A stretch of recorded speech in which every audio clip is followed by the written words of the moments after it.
Երանի նրան, որ ճաշ ուտի Աստուծո արքայության մեջ։ Երանի նրան, որ ճաշ ուտի Աստծո արքայության մեջ։ Հանքոր և որդվով և ոգուն սրվով, ամեն։ Այս խոսքերը, սիրելի հավատավոր գիրեր և եղբայրներ, թերևս ամենից ակնառու խոսքերն են այսօրվա ավետարանական սուրբ գրային ընթերցվածքի մեջ։ Իսկապես երանի ենք տալիս բոլոր նրանց, ովքեր մեկ օր ճաշ ուտեն, վերջի վերջո յուրաքանչյուր մարդու ցանկությունն է Աստուծո հետ այդ մտերմիկ հարաբերությունը ունենալ։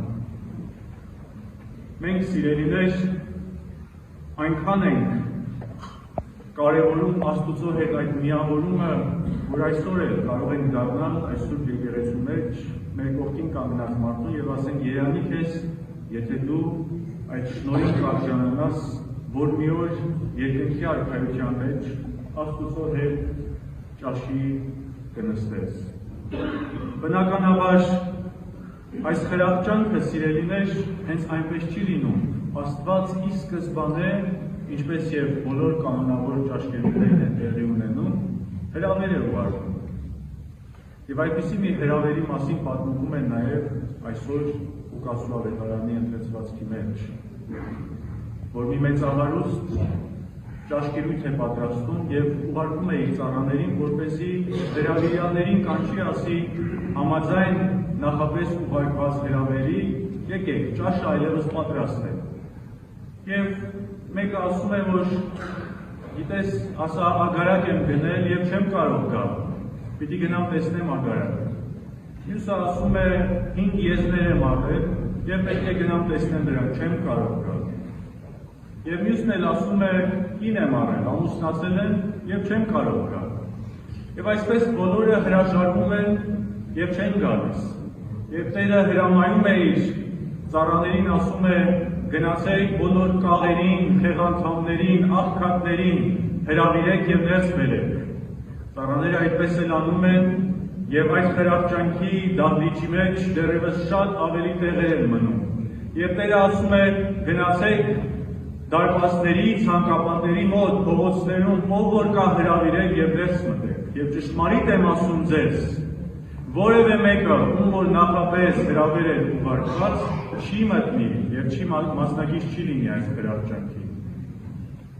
Եվ այսպես սիրելիներ, նաև ամենօրյա հոգևոր մեր կյանքում Աստված բաց հրավեր է ուղարկել յուրաքանչյուրիս։ Տեսեք, այս մարդիկ, ում որ հրավերներ էր ուղարկել Աստված, հենց այնպես չմերժեցին այդ Տիրոջը։ Հենց այնպես չասացին, որ չենք կարող գալ։ Իրականության մեջ երբ որ նայեք, անիմաստ, անհիմն պատճառաբանություններ են, թե ինչու չեն կարող գալ և մասնակցել այդ խրախճանքին։ Ինչպես թե ագարակ եմ գնել և պիտի գնամ տեսնելու այդ ագարակը։ Միթե մեկը առանց ագարակը տեսնելու կարող է գնել։ Ինչպես թե 5 եզներ եմ գնել և պետք է գնամ փորձելու։ Միթե մեկը եզներ կգնի և չգիտի թե ինչ եզներ է գնել։ Կամ կին եմ առել և չեմ կարող գալ։ Ինչպես թե մեկը կնոջից պետք է թույլտվություն հարցնի, որպեսզի գնա և մասնակցի այդ խրախճանքին, կամ ամուսնությունը ինչ պատճառ կարող է լինել, որ մարդը չմասնակցի և այդ հրավերը չընդունի։ Եվ երկրորդ անգամ լինելով, սկզբում համաձայնել էին, հրավերը ուղարկված էր, այդ պատճառով է, որ տանուտերը այդ մեծահարուստը ճաշը պատրաստել է, և երկրորդ անգամ հրաժարվում են դրանով ցույց տալով իրենց վերաբերմունքը հրավիրողի նկատմամբ։ Եվ դա է պատճառը, որ մեծավորը ջղայնանում է, բարկանում է, որովհետև նա պատրաստություն է տեսել, որովհետև կարծես թե ի սկզբանե այդ մարդիկ համաձայնել էին, որ պիտի գային և մասնակից լինեին։ Այս ամբողջ պատմության այս մանրամասնությունները կարելի է տեսնել նաև մեր այսօրվա կյանքի մեջ։ Աստված ամենքիս հրավեր է ուղարկում, սկզբնական շրջանում թերևս համաձայնում ենք, բայց հետո կյանքի ինչ-ինչ պատճառներով, հիմնականում չհիմնավորված պատճառներով չենք ընդունում այդ հրավերը եւ չենք մասնակցում այն իրական խրախճանքին, այն իրական խնջույքին, ինչին որ Աստված հրավիրում է մեզ մասնակցելու։ Սիրելիներ, այսօրվա խոսքը, պատգամը իր զուր չէ, որ սկսում է երանի նրան, որ ճաշ ուտի Աստուծո արքայության մեջ խոսքով։ Սա համեմատական է երանիներին, երանի ոգով աղքատներին, որովհետև նրանցն է արքայությունը։ Եվ իսկապես, քանի դեռ մենք չենք զգացել, որ մենք ոգով աղքատ ենք, քանի դեռ մենք չենք զգացել, որ Աստուծո կարիքը ունենք, մենք այդ խրախճանքի չենք ցանկանա մասնակցել։ Մենք Աստուծո հետ միավորվելու կարիք չունենք, որովհետև ագարակ ունենք, եզներ ունենք, ամուսնացել ենք, ինչ կարիք կա Աստուծո հետ խնջույքի մասնակցելու։ Բայց այնպես ժամանակը անցնում է, եւ ամեն մեկը տեսնում է, որ ագարակն էլ ունայն է, եւ ամեն բան այս կյանքի մեջ ունայն է։ Եվ կատարյալ ուրախությունը եւ բերկրանքը մարդ ապրում է միմիայն Աստուծո հետ միությամբ։ Եվ եթե մենք իսկապես գիտակցենք, որ հոգևորապես կարիք ունենք Աստուծո հետ միավորվելու, մենք կդառնանք այն աղքատների պես, այն մարդկանց պես, ովքեր որ գիտակցում էին, որ հիվանդ էին։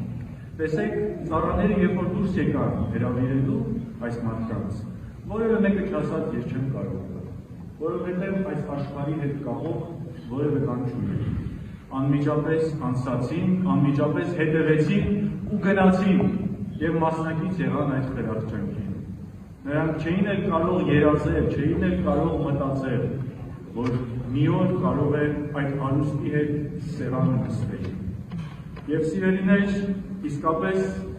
Աստուծո յուրաքանչյուր վայրկյանը, որ մեզ տրված է որպես հնարավորություն, պետք է չվատնենք, պետք է օգտագործենք,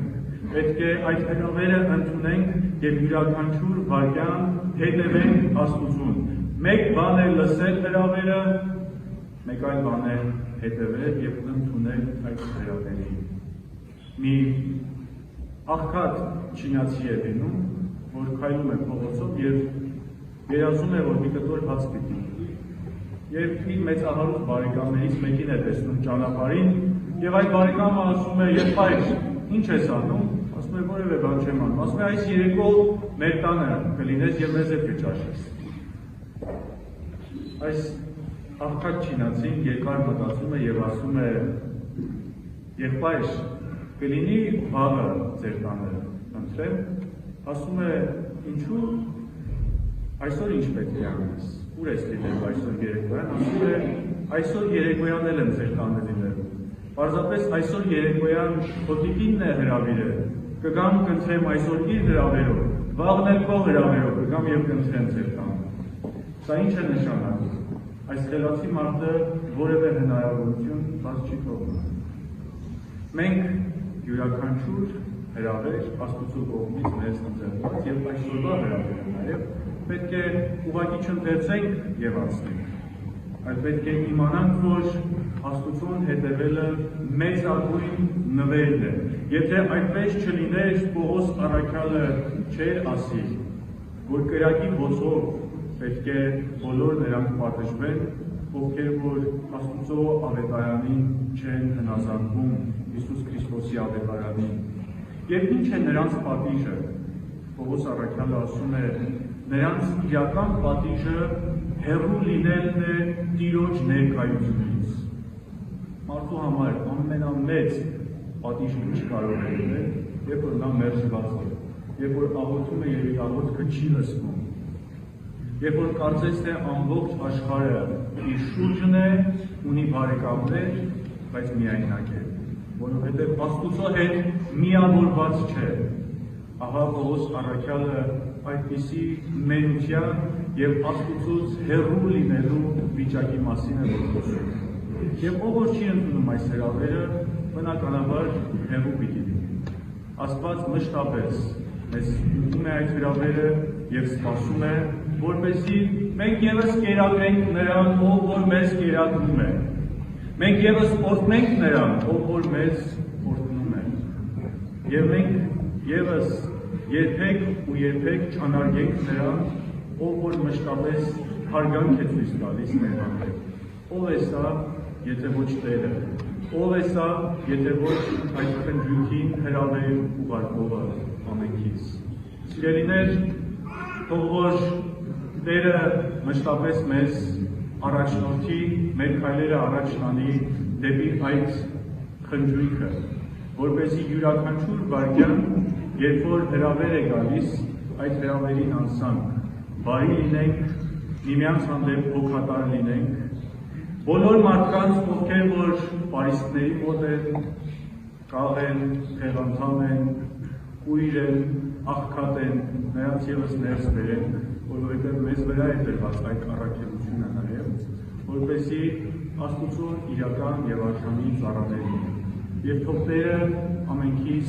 օրհնի այս առաքելության մեջ, ամեն։ Ուզում եմ մի հատ շատ կարճ պատմություն պատմել ձեզ եւ դրանով ավարտել խոսքս։ Բայց դե պատմությունն էլ ես գիտեք, քարոզչական կենտրոնից եմ, Աստվածաշնչից պիտի խոսեմ։ Ուրեմն Աստվածաշնչում մի հատ պատմություն կա կամ առակ կա, կոչվում է տաղանդների առակը։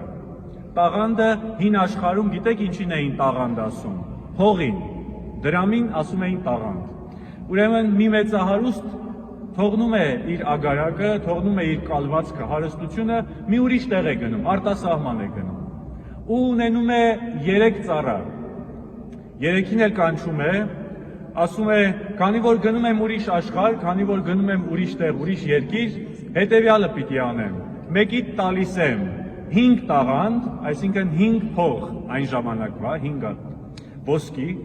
մեկին կանչում է տալիս է 2 հատ ոսկի, եւ մեկին էլ տալիս է 1 հատ։ Եվ ասում է նայեք, ես գնում եմ, երբ որ վերադառնամ, անպայման զարգացեք, այնպես լինի, որ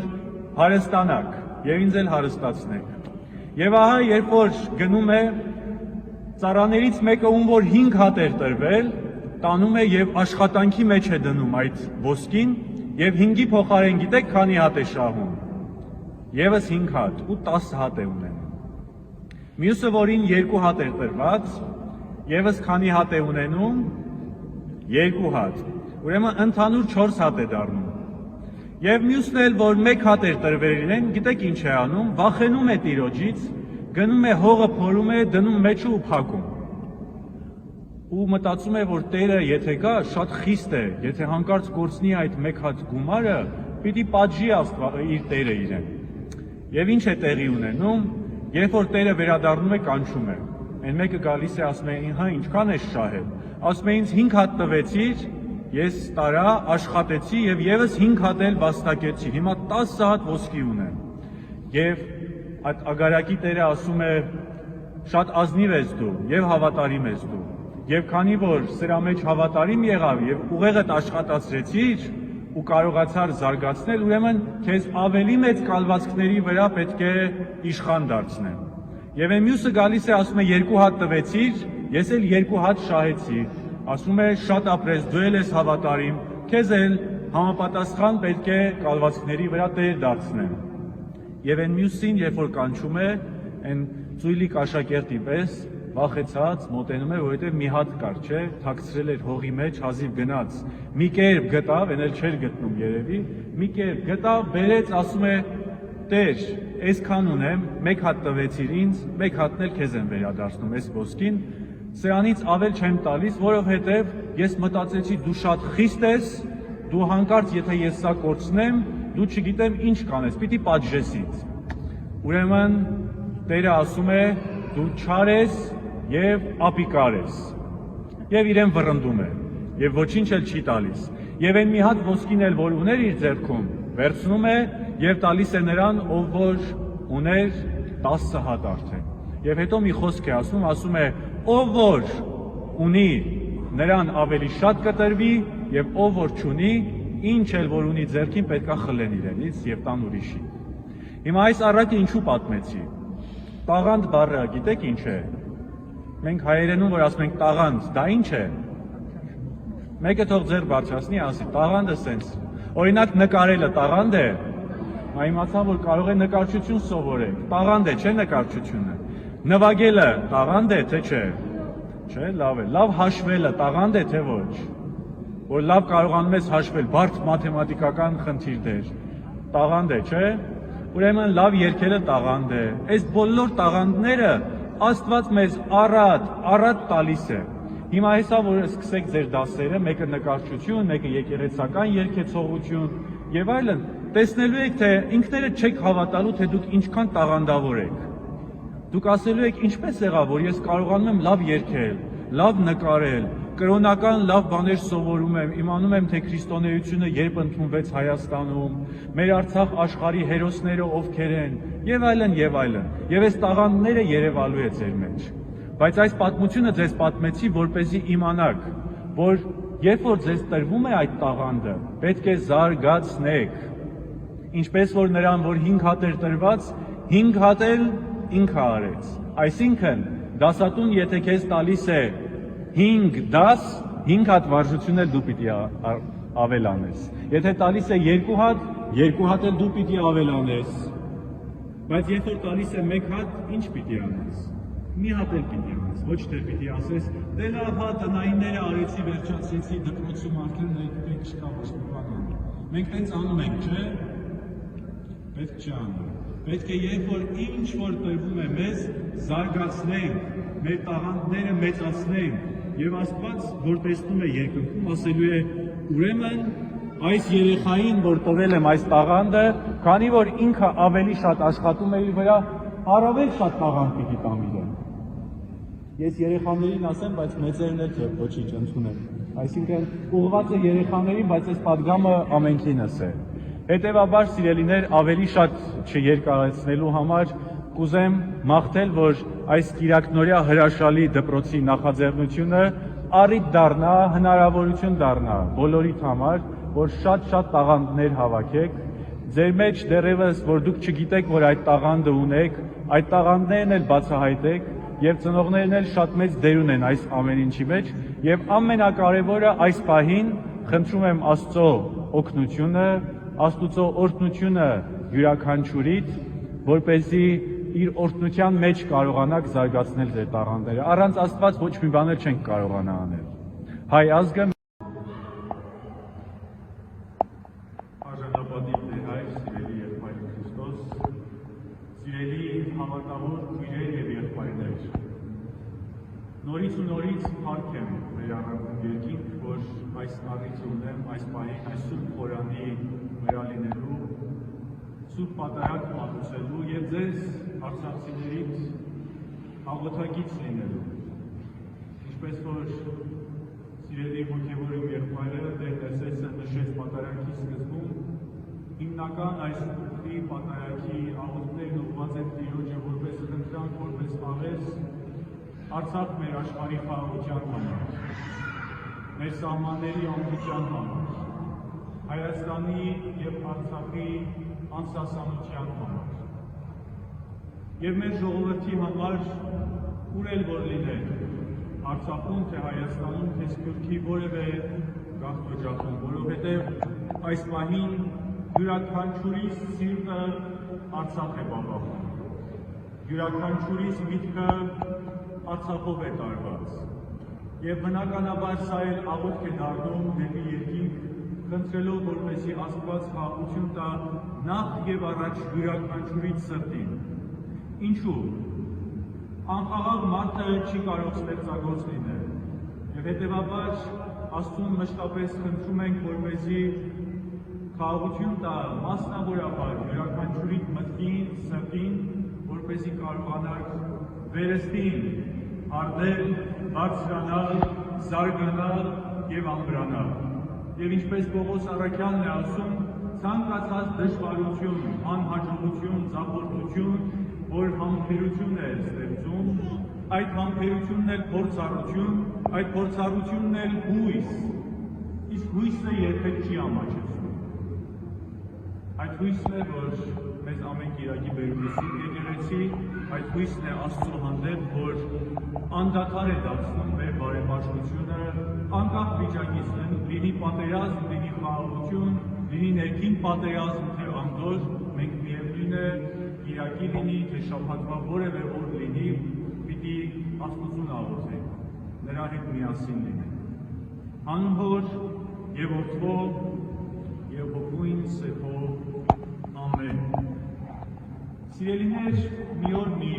քահանա է լինում, մի գյուղի մեջ եւ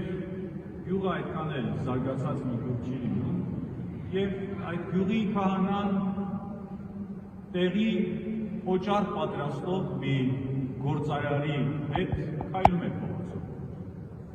եւ քայլում է տարբեր շրջաններ անցնում է այս գործարարը, որ իր գործի մեջ բավական հաջողվել է օճառ արտադրելու մեջ, ասում է դե հայր, նայիր, այդքան Աստվածաշունչը քարոզվում է, այդքան եկեղեցին գործում է, Աստվածաշունչը ամեն տեղ ընթերցվում է, բայց կարծես թե աշխարհում այդքան էլ փոփոխություն չկա, նույն բանն է։ Եվ այդպես լռության մեջ նորից քայլում ու քայլում են, եւ երբ որ գալիս հասնում են թաղամասերից մեկը մի փոքրիկ երեխա, որ շատ կեղտոտ, աղտոտ խաղում է ցեխերի հետ եւ այդպես տնակ է սարքում ցեխից, ամբողջը ցեխոտ է եւ անցնում են կողքով, քահանան նայում է այդ երեխային եւ հետո նայում է գործարարին, ասում է տեսնում ես այդքան օճառ ես արտադրում, բայց միևնույն է կան մարդիկ, ովքեր որ աղտոտ են այս քաղաքում։ Սա ինչ է նշանակում։ Կա Աստվածաշունչ մատյան, որը մշտապես ընթերցում ենք։ Եվ բնականաբար հոգևոր մեր այդ ընթերցանության մեջ մենք եթե ընթերցենք Սուրբ Գիրքը որպես պարզ գիտելիք, որպես իմացություն, մեր կյանքը երբեք չի փոխվի։ Եվ հետևաբար ինչպես որ օճառն է պետք գործածել, լվացվելու համար եւ մաքրվելու համար, նույնպես նաեւ Աստվածաշունչի խոսքերն է պետք, որ մարդ իր կյանքի մեջ գործածի, գործադրության մեջ դնի։ Այլ խոսքով կենդանի փորձառություն ունենա Աստվածաշունչի խոսքերի։ Եվ քանի դեռ դա չկա, մարդը ապրելու է իր կյանքը եւ բնականաբար որևէ կերպ չի կարողանալու մխիթարություն գտնել եւ մշտապես փնտրտուքի մեջ է լինում։ Կարող եք նստել։ Սիրելի քույրեր եւ եղբայրներ, այսօրվա ավետարանական պատմությունը հետաքրքրական է։ Երկու իմաստ ունի։ Նախ եւ առաջ պատմվում է, որ ինչպես մարդիկ գալիս են եւ ասում են, որ գալիլեացիներ, որոշ գալիլեացիներ սպանվել էին եւ այդ սպանության մասին է, որ ներկայացվում է Քրիստոսին եւ Քրիստոսը ասում է, դուք կարծում եք, թե նրանք, որ սպանվեցին, ձեզանից ավելի մեղավոր էին։ Ոչ։ Կամ ասում է ինչպես որ Սելովամի աշտարակի մոտ, որ մի աշտարակ էր այդ շրջանում, քանդվեց եւ ընկավ եւ բավական մարդիկ մեռան։ Նրանք ավելի մեղավոր էին, որ մեռան, քան դուք։ Ոչ։ Բայց ասում է, որ ճշմարիտ եմ ասում ձեզ, որ եթե չապաշխարեք,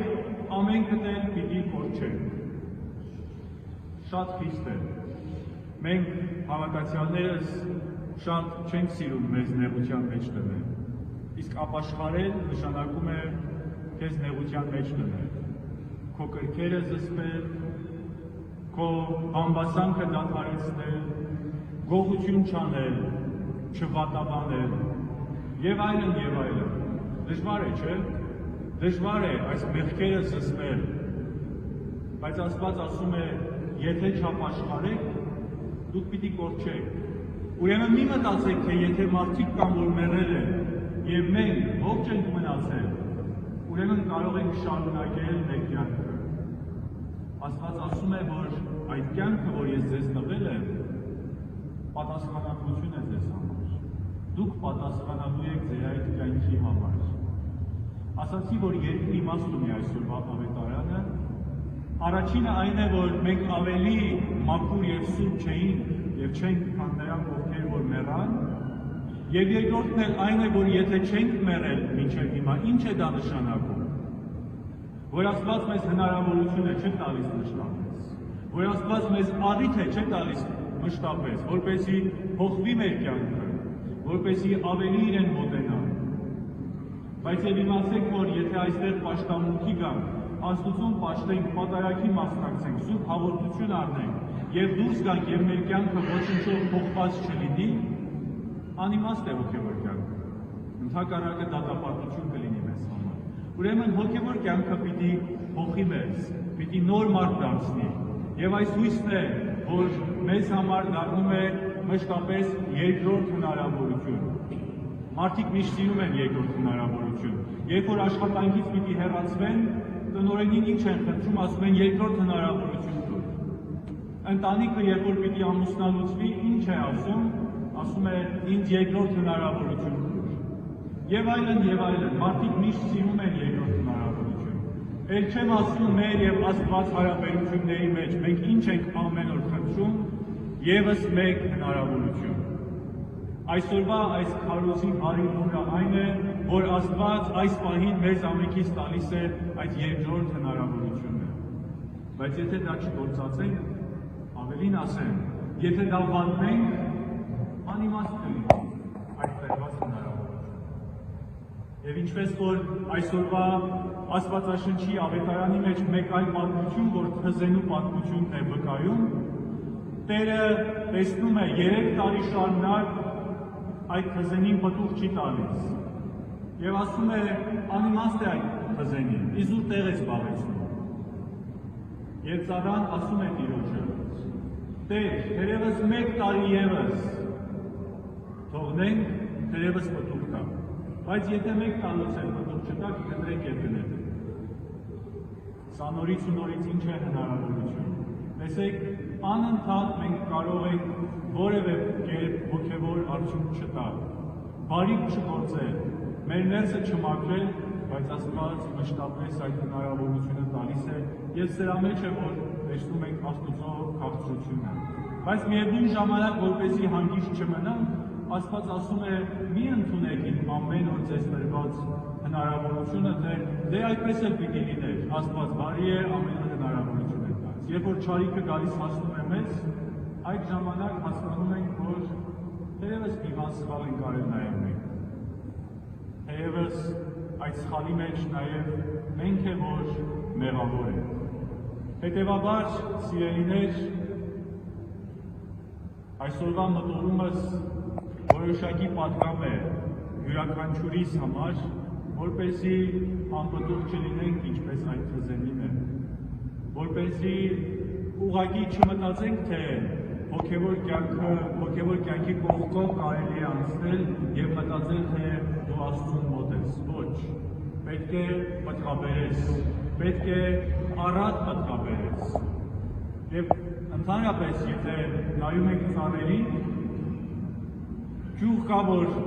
որի վրա շատ պտուղներ են լինում, ջուղեր կան, որոնց վրա շատ պտուղներ չեն լինում։ Թերևս այդ թզենին մյուս տարի, հաջորդ տարի առանց պտուղ կտար։ Բայց երբ որ նայում ես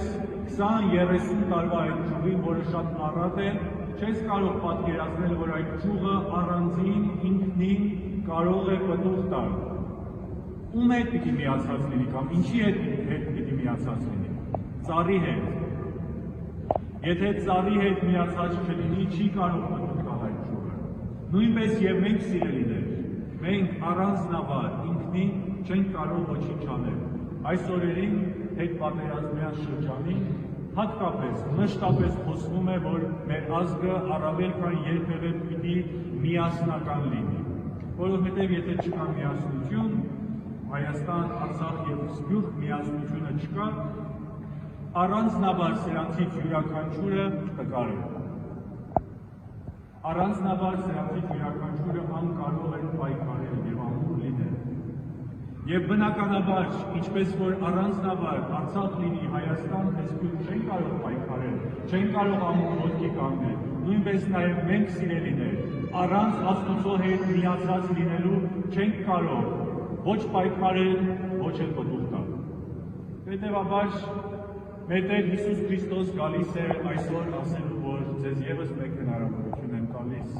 ձեզ ևս մեկ առիթ են տալիս, որպեսզի ամուր կառչած մնաք ինձանից եւ կտեսնեք, թե Աստված ինչքան պետք է փոխի մեր կյանքը, Աստված ինչքան պետք է առավել օրհնություններով հեղի մեզ։ Եվ այդ ժամանակ մենք կհասկանանք, թե ինչպես պետք է ապրենք։ Պողոս առաքյալն էլ ավելացնում է, ասում է. «Եղբայրներ, խնդրում եմ ձեզ, որ առավել ևս աճեք եւ առաջ գնաք, ապրեք խաղաղ եւ յուրաքանչյուրը ձեր գործով զբաղվեք եւ աշխատեք ձեր ձեռքերով, ինչպես որ պատվիրել ենք ձեզ, որպեսզի ոչ մի բանի կարիք չունենաք»։ Բնական հարց պիտի ծագեր, երբ որ ասում ենք հնարավորություն է Աստված մեզ տալիս, ինչ պիտի անենք։ Ասում է դուք ձեր գործով զբաղվեք։ Մենք ամենից լավը մեր գործով զբաղվելու մեջ է որ ենք։ Բայց երբեմն շատ ավելի շատ զբաղվում ենք ուրիշների գործով, քննարկում ենք ուրիշների գործերը, որը մեզ առիթ է տալիս պատասխանատվության որևէ մաս չկրելու։ Բայց երբ որ պատասխանատվություն ես վերցնում քեզ վրա, ընտանիքիդ վրա, երեխայի դաստիարակության վրա, եթե երիտասարդ ես քո ուսման վրա, քո աշխատանքի վրա եւ այլն, այդ ժամանակ տեսնում ես, որ ժամանակ էլ չես ունենում ուրիշին քննադատելու, որովհետեւ դու լավ ուսուցիչ ես, լավ բժիշկ ես, լավ հաշվապահ ես, լավ հոգեվորական ես եւ այլն եւ այլն։ Ուրեմն այդ պատասխանատվությունը մեզ առիթ պետք է տա, որ ամբողջապես մեր միտքը, մեր մտածումները սևեռվեն մեր առաքելության վրա, մենք ինչ կարող ենք անել։ Եվ Աստված այդ ժամանակ մեզ արատապես կօգնի։ Սիրելիներ, իմ աղոթքն է, որպեսզի Աստված խաղաղության մեջ պահի Հայաստան եւ Արցախ աշխարհը, վստահ եմ, որ յուրաքանչյուրի աղոթքն է այս պահին եւ պատարագի մնացյալ ընթացքի պիտի խնդրենք, որպեսզի Աստծո հովանու ներքո այդ մեկ հնարավորությունը, այդ մեկ շանսը ընդունենք որպես երախտագիտություն եւ ասենք, որ այո Տեր, մեր կյանքի վրա պատասխանատու ենք մենք եւ մենք քեզ կապացուցենք, որ թերևս ճուղենք, թերևս առատ պտուղ կարող ենք տալ, բայց միայն մեկ պայմանով, եթե քեզ միացած լինենք։ Եվ թող այս միասնության մեջ Աստված խաղաղություն եւ մխիթարություն պարգևի մեզ ամենքից այժմ եւ միշտ եւ հավիտյանս հավիտենից։ Ամեն։